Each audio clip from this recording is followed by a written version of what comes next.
So you scaled it to 1,000 stores. I think it's a brand with over 2,000 stores now internationally, right? I believe the number is right around that. I believe that we're in all 50 states. And when you sell a Oof. company, I'm not part of it. I sold it outright. And so to scale from one store to about 900 in about 20 years was big for us. And during those years, I had stretched myself and I'd taken myself to the limit so many times, and then I'd stretch again and take myself to another level or limit.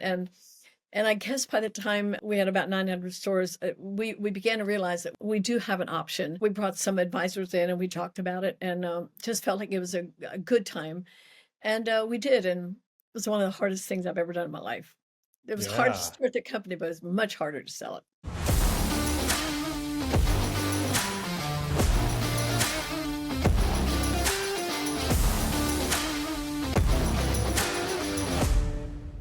Well, hey, Ann, it's so good to have you on the show. I'm glad that this worked out and we got a chance to connect. Yeah, I love it too. And then thank you for the invite. And I'm looking forward to, talking to your folks on your podcast. And I appreciate the opportunity. Well, this is going to be fun. I posted a picture on social media of the two of us. We got a chance to meet at Olivet Nazarene. They had their Yeah, creator yeah, conference, and yes. you and I were invited in as a couple of the key speakers. And I heard your story and just fell in love with you, the way that you show up, the way that you have handled adversity. And I'm like, we have to get you on this show. People need to hear your story and just the tremendous success that you've had, but the humility that really allowed it to be the story that it is. Well, I feel like when life gets hard and you get back up again a number of times, and you remember where you come from, um, it's really not about me. And then when I say that, I really believe that it's really all about the wonderful people that came around me and my husband, and people that knew a whole lot more than what we did about business. And as I tell you my story, your audience will understand what I mean by that. So, I've been thrown off the wagon a few times, and by bad choices, by things that I did wrong, and but I always got back up again. But I can tell you right now, I remember where I came from as a little Amish girl on a farm in Lancaster County, who's experienced a lot of life, and my focus stays on who God is and who I am, and that keeps me grounded. Oh, it's incredible. Well, I just, we got such a great response from people, when I posted that. And it was funny because I was limping around in my big old boot. I had just torn three Yes, ligaments in my ankle. that's right. I had my scooter because it had just happened days before. And I was like, oh, I can't cancel on these guys. So my doctor was like, you should not be traveling. But I'm like, I'm not going to last minute cancel on these guys. So I showed up with a little scooter, a boot. I, it was a challenging speech to give, and it worked out great. But one of the highlights was just seeing the impact that many of us were able to have that day, and Yes. getting a chance to meet you and just learn more about you. So I'm excited to dig in, and it's interesting because you, I don't think, ever really thought of yourself as an entrepreneur, that you were going to start a business, right? Like that was kind of something that just happened. Maybe it wasn't your idea originally. That's correct. I mean, that's a little bit like me thinking about going to the moon one day. I can't even imagine that. And, so being an entrepreneur, that may sound a bit extreme, but, I grew up on an Amish farm, and there were 8 of us kids, and mom and dad, 10 Ooh. of us around the table. And we met every single day without fail. I got married when I was 19, but from the time I was a little girl till I was 19, we met around the table 3 times a day. And the word entrepreneur, or even one day having a career, that was never part of our upbringing. It's not what we talked about around the table, but really, Justin, what I found out around, what I discovered, what I learned, and what formed and shaped me around the table was parents that cared for me, that worked really hard to provide for us, siblings that we became a team, and we didn't understand teamwork. I mean, we just knew.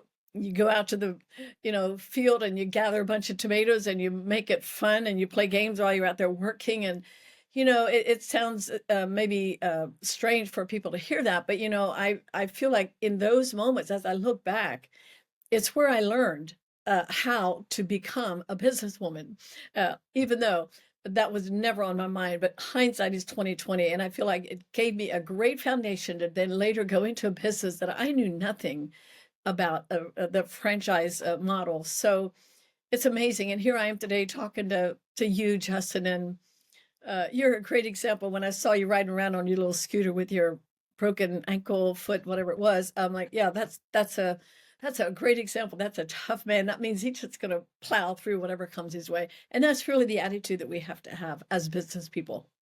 100%. And, one of the things that you had said here that I just feel like I've got to share is I had read a study, and this is pretty recently, that basically was tracking what are the most important things that a family can do to build depth and cohesiveness and just loving connection where there is a relationship so many years down the road. And the top thing on that list was regular meals together, specifically dinner around the dinner table, the majority, if not all nights of the week.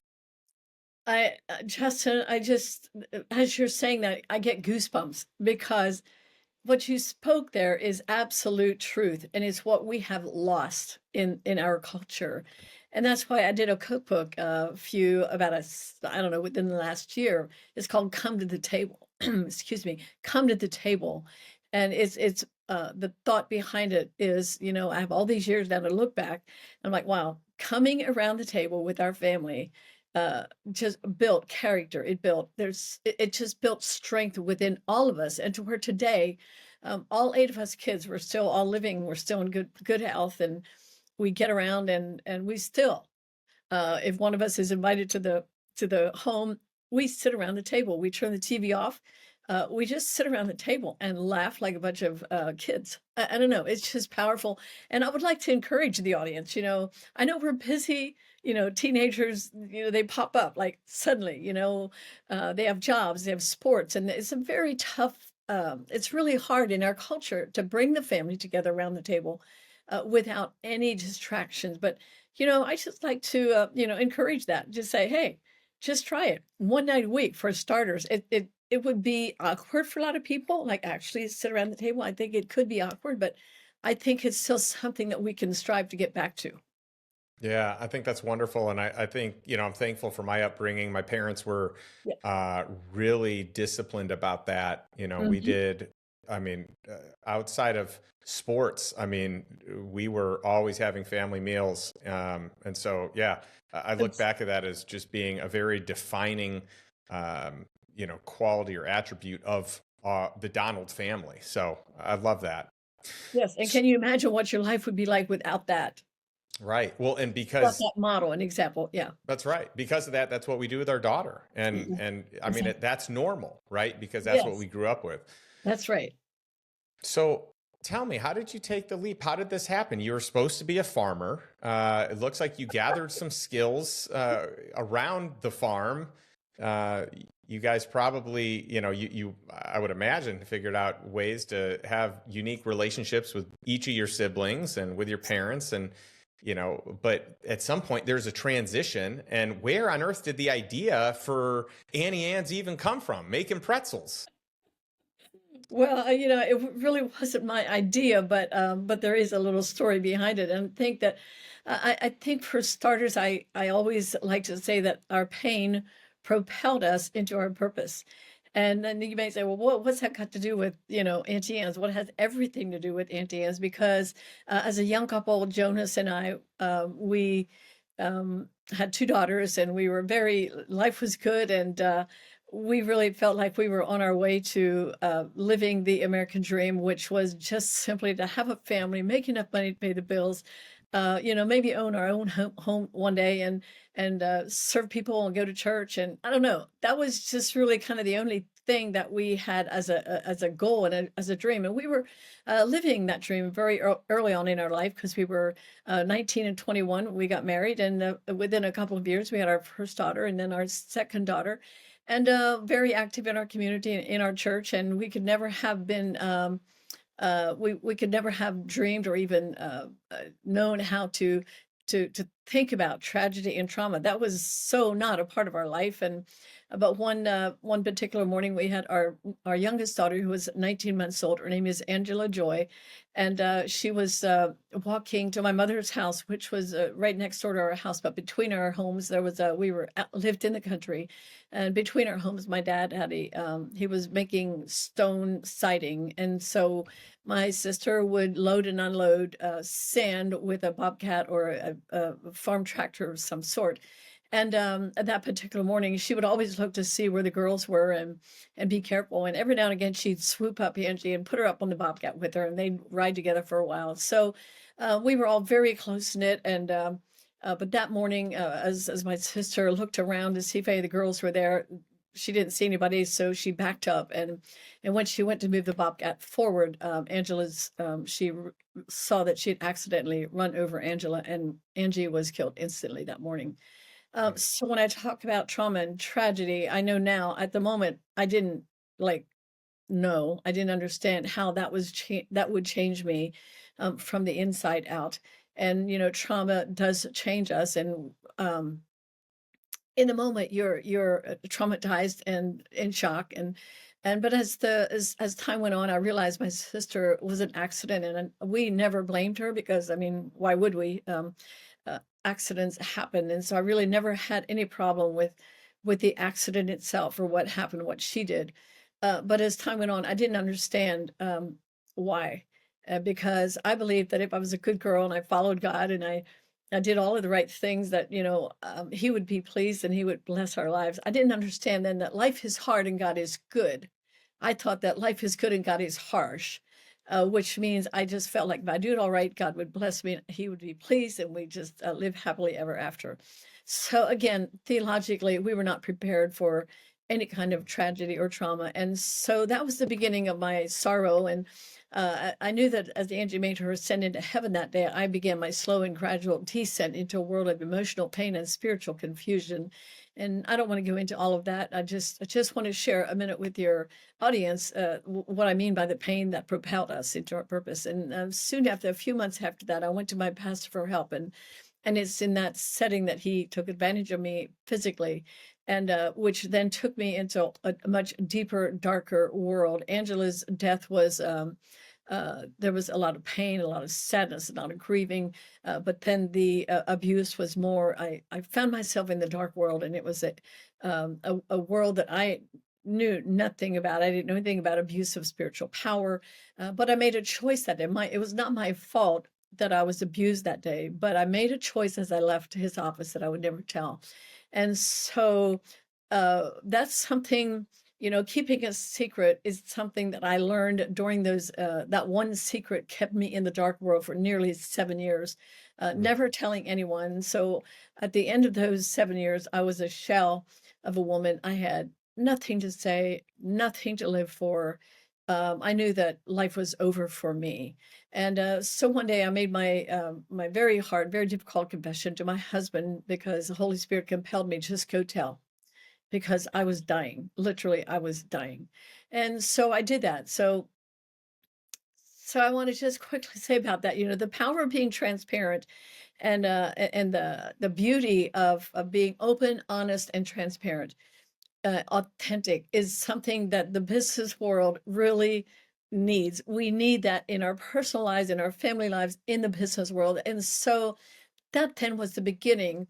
My husband responded to me with nothing but love and compassion, and that then just was. I felt my husband's love, and that gave me then over time. It gave me the ability then to love me as God loves me, and I was able to forgive and move on with my life. Not fast. It was a very long journey, a lot of hard work. But out of her pain, there was so many things that I learned during that time, and my compassion. because of that, I really just developed a heart of compassion for anyone. So I carried all of that into the workplace. And because of what happened to us, then my husband decided to go for, he kept saying, how could this happen? Why did this happen? And he began to be interested in psychology and went to Emerge Ministries in Akron, Ohio, and did correspondence course back in the day, and studied psychology, and ended up being a layman's counselor for many years. But it was always, he did it as a free service out of our home, and then also out of the church basement. And that's what propelled me into our business, because he was making no money. And that's the reason. That's a very long answer, but that's the reason Auntie Anne's was started, because I needed to make work. I became the breadwinner, and I needed to go to work to make the dough. You know what I'm saying? And the dough ended up being Auntie Anne's hand rolled soft pretzels. Wow. I mean, I can't even put into words just the emotions I felt as you spoke, and even try and conceptualize what you must have felt like and what you must have gone through in such a dark season. But you're an incredible role model for so many in the way that you handled that, in the way that you showed up transparently, in the way that you faced your fear and you were able to speak about it.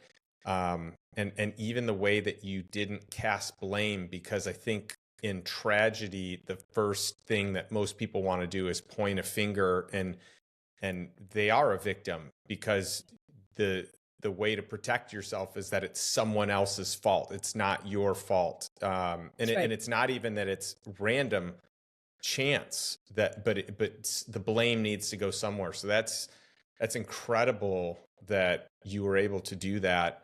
And it's also incredible the gift that you allowed that tumultuous experience and season to provide for you. It's just beyond words. Yeah, when we started the company, I wanted to honor my husband, and what we had when we started the company was a purpose, and that was to provide help. And eventually, we realized that Auntie Anne's was created to give. So the three things that we had was a purpose bigger than ourselves, and then the second thing was a product that was better than the best. And if you're an entrepreneur, you got to have a product that it may not be better than what's out there, but it has to be something that you believe in, that you believe is better than the best, that is the best in your heart. So a great purpose and a great product, and then all the great people that came our way. So the three P's that we began to focus on equals a profit, the capital P, and that's what we all need to do as entrepreneurs. We really do need to be profitable, and so our purpose then became twofold. Number one was to be light in the world of business, and number two was to be profitable so that we could be charitable, because we realized the first year we built two stores, and we bought a store. We had no money. The three things we did not have was, we had no formal education. Jonas and I both grew up in the Amish culture, and we went through the 8th grade. I didn't feel like that was a hardship, or it didn't matter to me. It's just the way that culturally is what it was. And number two, we had no money. When I say no money, that's not a stretch by any of the imagination. We didn't have a checking account. We just lived on about $150 a week, and that was enough to pay for Wow. groceries and whatever. Lived in a little trailer, rent free, by my brother. And then, so we had no formal education, we had no capital, and we had no business plan. So I want your Wow. audience to know that it doesn't matter what we feel like we have to blame it on, why we cannot be successful, or uh, why we can't do what we wish we could do. As long as we blame, there is really nothing benefit that doesn't benefit us in any way. And I think, though, when I realized that what we had, the three things that we had, a great purpose, a great product, and great people, when I began to focus on that, it means then, for me, it meant I began to take responsibility for what God gave us, and forget about, or maybe I shouldn't say forget about, but develop the areas in my life that I needed to develop. And I think that blaming and it's always somebody else's fault it puts you in a place of there's no activity there. You cannot move forward.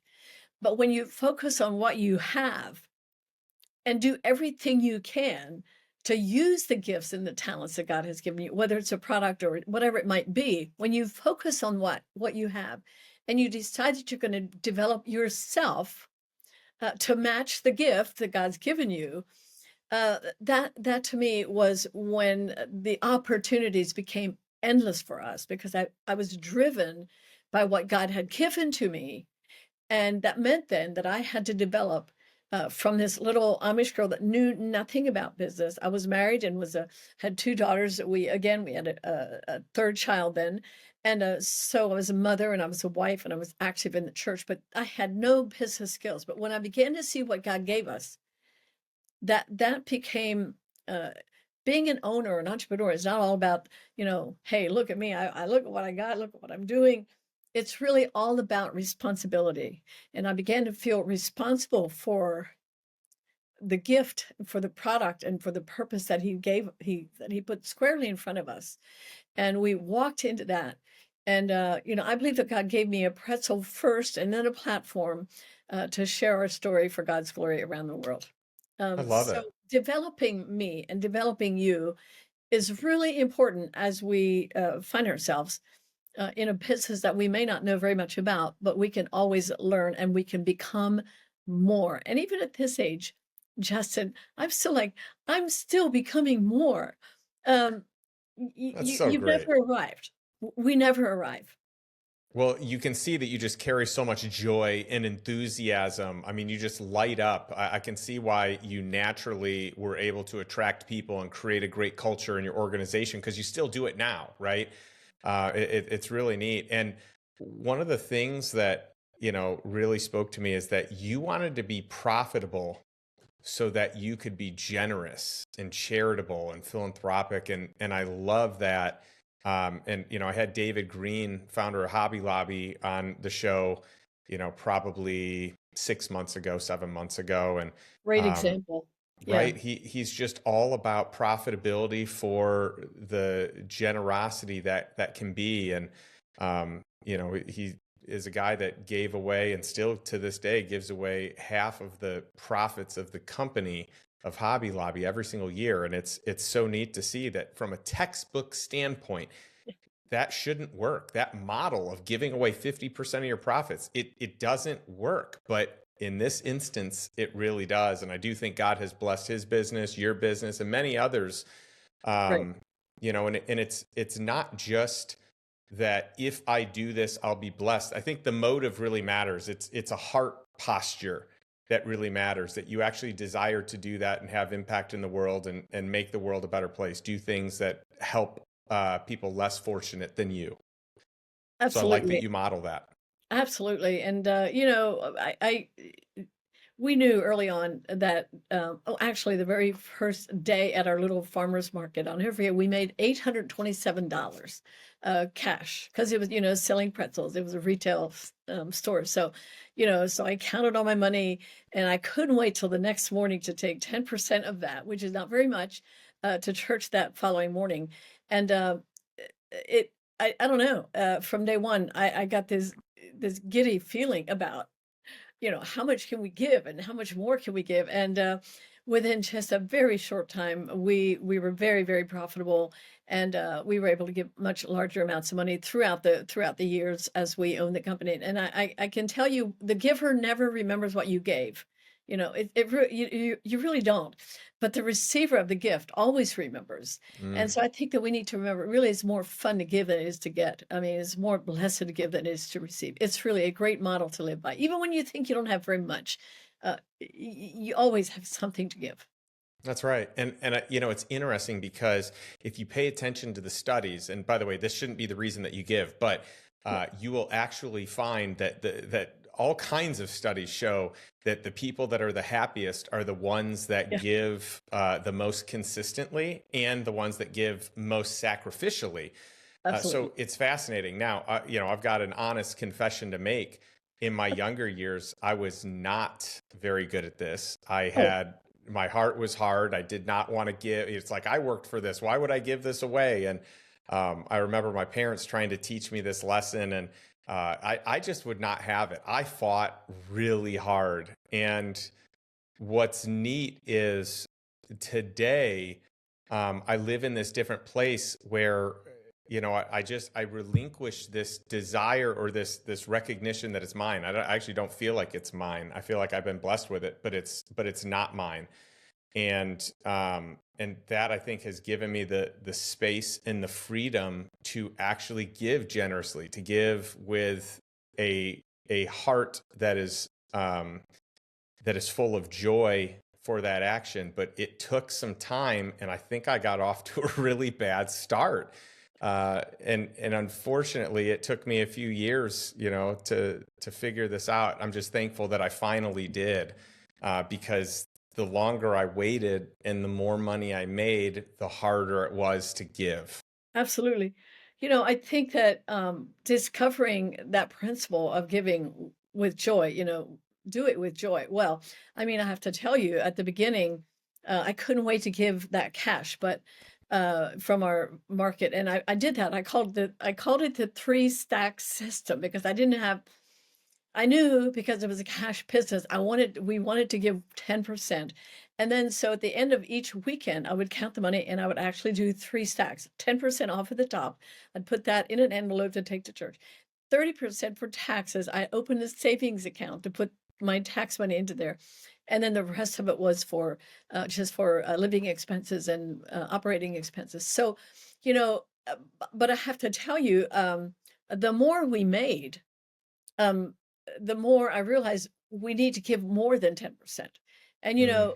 I'm I'm still getting used to this giving, and I have to an honest confession like you just made is I there were times I would actually when I particularly if I knew if I knew there was a like a missionary mission Sunday, or like they're raising funds for, I don't know, whatever it might have been at church. And there were times I actually left the checkbook at home. So cleared my throat. Like, I don't know. I don't know what, but, but once you understand the blessing and the joy that you get from giving, and particularly this sacrificial giving, the 10% is kind of, I mean, yeah, that's hard. I mean, it can be if you're not used to it, but as time has gone on, that's just become the greatest joy for us, right? But then to give sacrificially beyond that was a whole other lesson that we had to learn. Um, but you know what? God has blessed us in so many, and I'm not about a prosperity gospel, please. That is not where I'm coming from at all. I just know that the principles of God work in our lives. And there's always times that we are tested, I believe, in that regard as well. And so there have been times of testing for us in that area of our lives. Um, but you continue to push through that, and you continue to give. And as we look back, we're like, oh my gosh, I can't. How did that work? We gave anyway. How did that work? It doesn't equate. Yeah. It didn't add I, up. I remember when Rick Warren's book, A Purpose Driven Life, came out, and I read it and I was like, this is incredible. And then I found out later that he reverse tithed. So he kept 10% and then gave 90%. And my mind was just totally blown. And I Yeah. was like, okay, if this guy can give 90%, how can I not give 10% at least? Um, and then I do think that the more that you strengthen that giving, the easier it is to be a radical giver. Not that it's easy, but that's where that strength can come from. That's right. You do become radical. That's right. That's right. And it's kind of fun. Yeah, no kidding.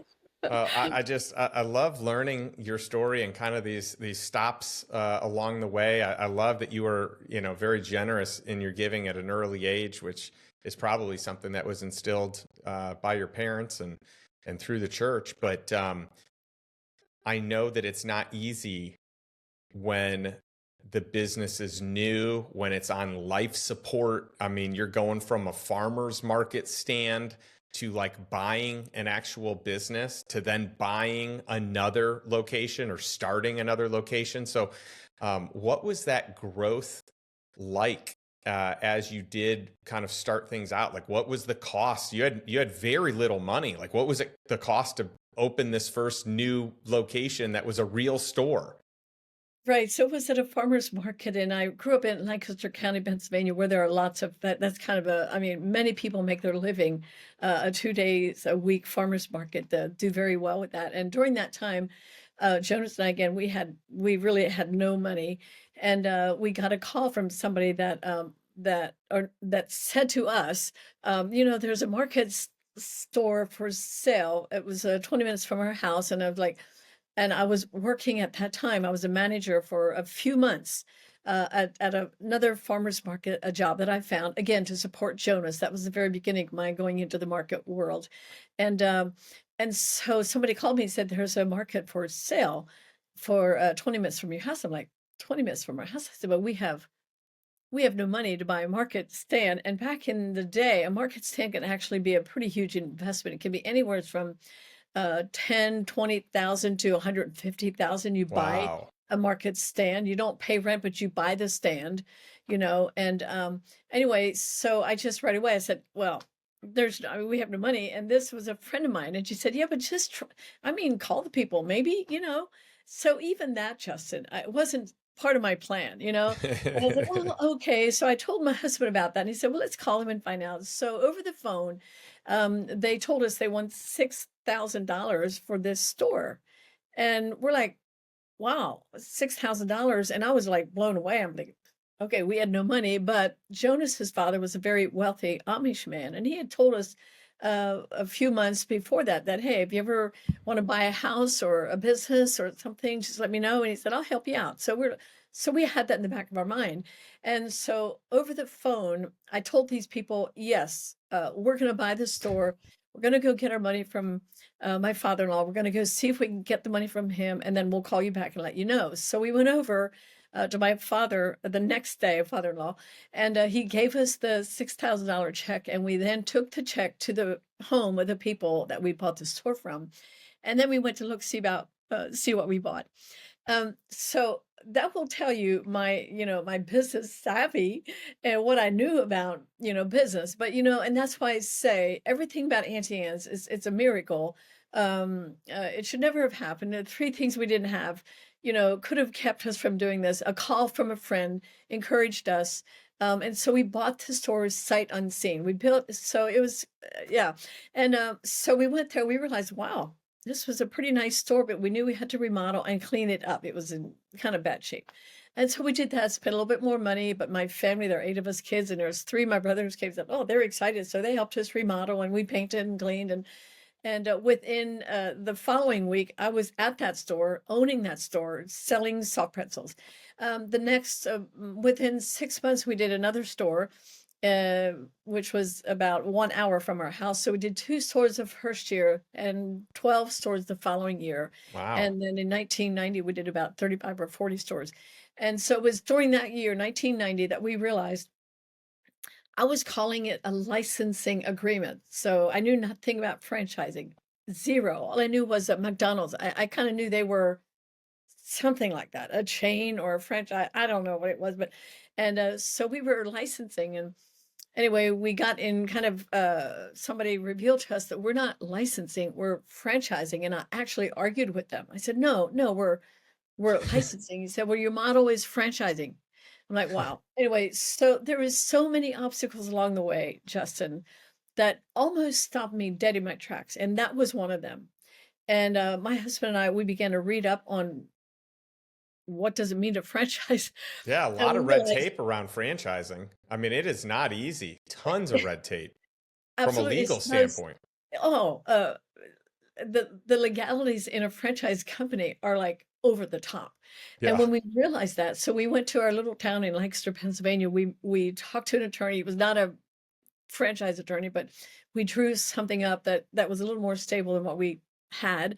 Anyway, but in 1990, we realized that we were franchising, and we went to a company in Chicago, Illinois, early 1991 to a Friend Corp. It's called Friend Corp, and that's where we came away with a few weeks later with a 250-page document called the UFOC, and I'm like, I never read it through. My brother, who came in just at the right time, he read every line, every jot and tittle. He didn't miss a thing. He was like, "Holy cow, this is what we're doing." So, when you find yourself in a company and there's things you don't know, it's okay to say, "Oh gosh, I don't know," instead of pretending like I don't know. It was so hard. And again, with my background and not having formal education, knowing nothing about business, but again, Justin, I have to go back to what I learned on the farm: hard work, perseverance, love people, um, giving, and I think all three of the things that I've focused on was the having a great product, great purpose, and great people. Honestly, when you everything else, the things you don't have, if you have a solid, foundation with those three things, honestly, you can do more than what you ever imagined, and that's what we did. It's unbelievable. Even as I tell the story, Justin, I'm like, "What?" But it's all true. I love it. Well, I'm an atypical customer because I don't love pretzels. Most people love pretzels for whatever reason. I don't. And so I would see these lines at Yeah, these yeah, Annie Ann's, and I'm like, what is the big deal? And by the yeah. way, still today, I go to malls and there are always lines. Airports, there are always lines.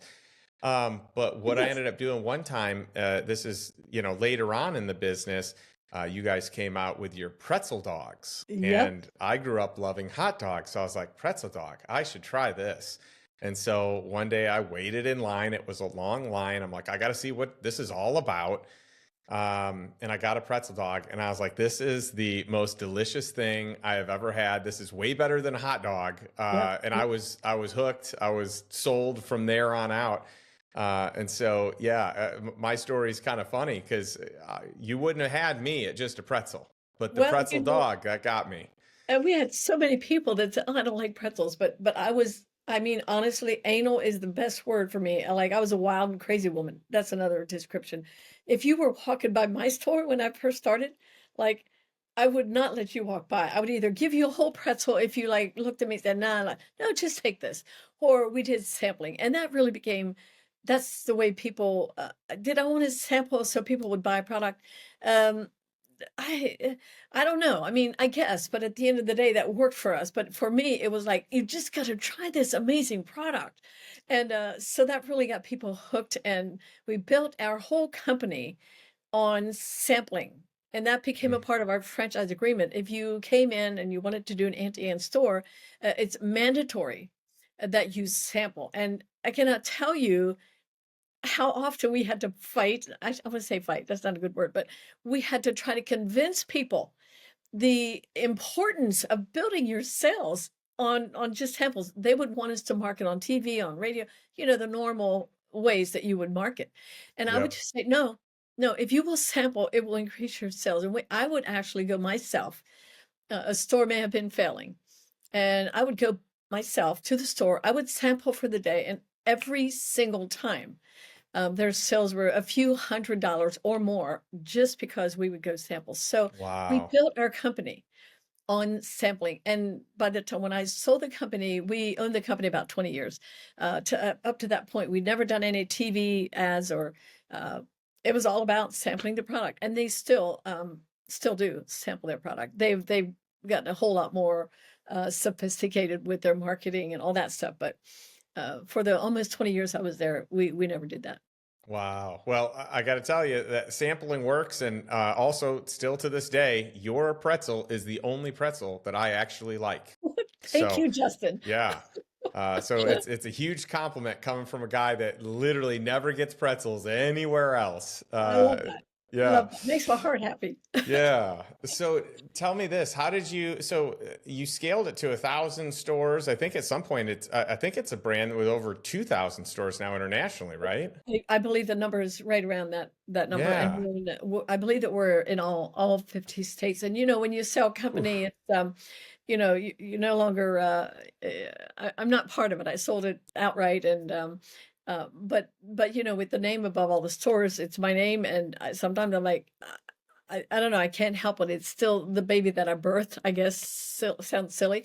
But to scale in that way was because we brought experts in the field and from outside, brought them into. We had employees from all over the country that came to our. They came to help us and to experts just really helped us build. I had one brother, a couple of brothers that helped us, but one brother that had a business degree, and so he really helped me. I always said he was the head of the company, and I was the heart for sure.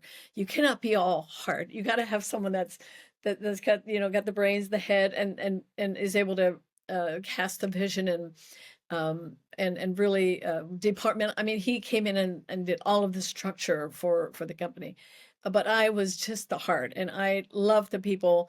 And so to scale from one store to about 900 in about 20 years was big for us. And I guess during those years, Justin, I had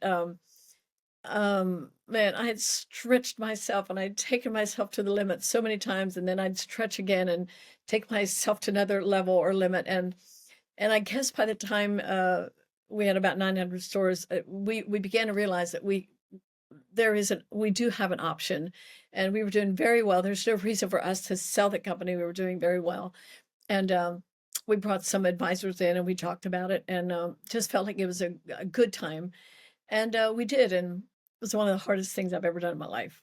It was hard to Yeah. start the company, but it was much harder to sell it.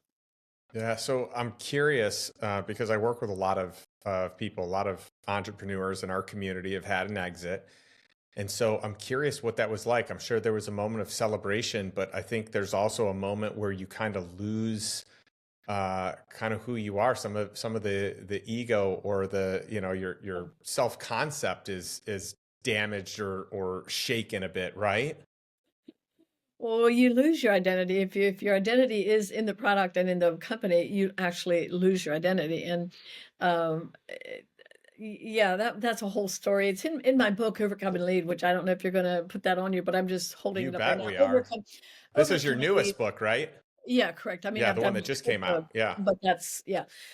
So overcoming, all of those hurdles and obstacles as I was growing the company, and one day selling it, and the next day sitting on my chair in my house. Wow, it was a moment. Let me tell you, I bawled like a baby, and in the midst of that, I almost felt something deep within me said. My company was about 2 minutes from our house by car driving, about 2 miles from where we lived, and, I just kinda thought that when I sold the company, I'm Auntie Anne, my identity is entrenched in the company, and I know most people love me, not everybody, but most people. I love everybody, but I don't know about everybody loving me, but I just felt like this it was uh, I didn't see it as a divorce, I just saw it as a somebody else is running it, but, I can go back there and say hello to people and, whatever. I'm sitting there and in the midst of my, uh, like, what did we just do? What am I gonna do today? Right? Um, I just heard this very strong, thought interrupted my thoughts and said, "You can't ever go back there." And I'm like, I mean, it was so abrupt that I just stopped in that moment. I'm like, "I can't go back there." And then I realized, Justin, that's right. I can't go back there. If I want the new owner, I just almost, if it, if I want the new owner to really do well, I cannot interrupt that. Mhm. And so I called him and I said, I just had a revelation, and I just want you to know I'm not going to come back to Aunt Anne's unless I call you first, or unless I'm invited. And he said, "Thank you for that. I really appreciate that." Anyway, so there's just so many things along the way that I learned, but the identity that we put into our business is almost a false.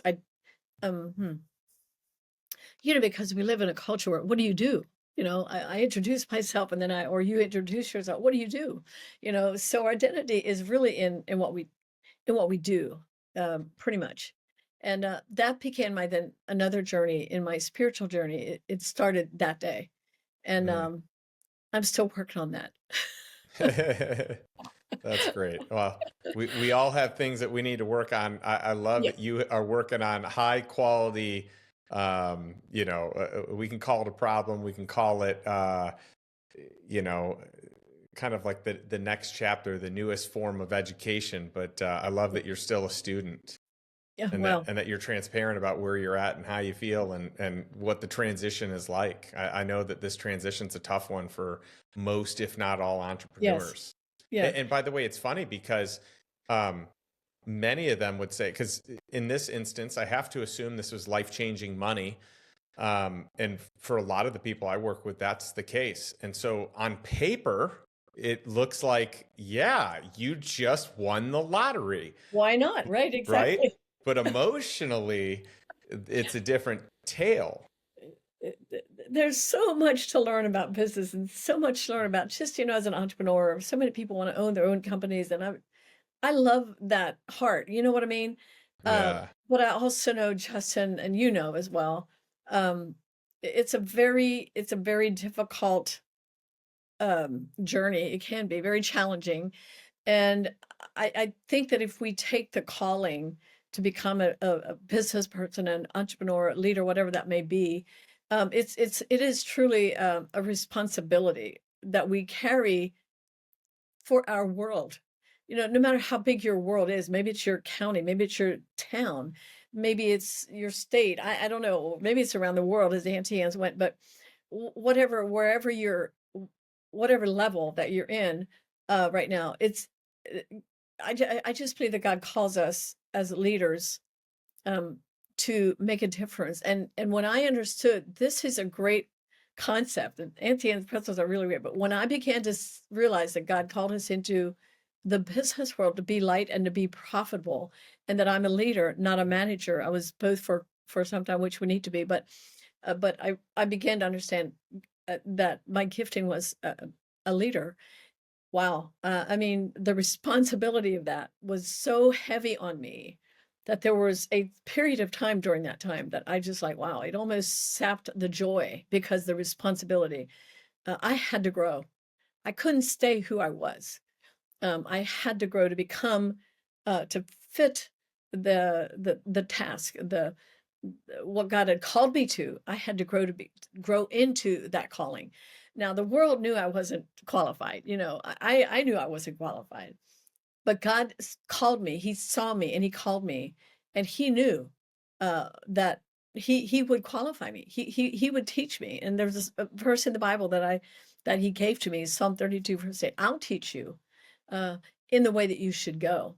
I'll instruct and I'll teach you, and I'll lead you, guide you with I will counsel you with my eye. So I think that, for me, just the spiritual aspect of where I came from, knowing God and trusting Him, doing it all right. No, wow, no, I lived a part of my life, trauma and tragedy, that took me into a crazy, crazy world.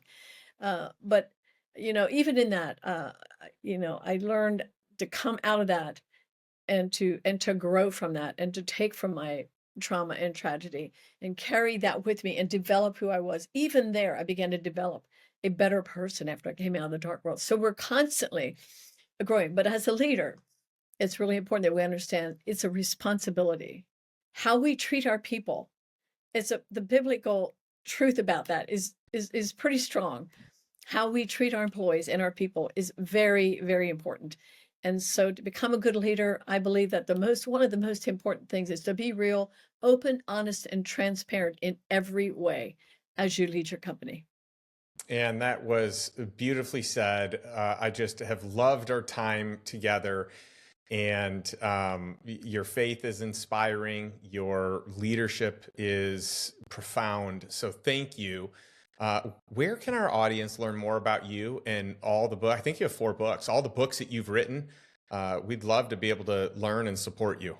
Yes, absolutely. Just go to my website, Auntie Anne Byler, and you'll find where I'm speaking and the books. And we also have some online courses, but it's all in our website. So if you go there, you'll find it. I love it. Well, And I love ending every podcast episode with a question to our audience. So to those of you tuning in, listening, watching, whatever you're doing, my question for you is this: what is one step you can take today to move towards financial freedom and really living a life that you truly desire? One that's on your terms. So unlike most people, not a life by default, but rather a life by design. And pick one thing that you learned from Ann today to move in that direction. Thanks so much, and we'll catch you all next week.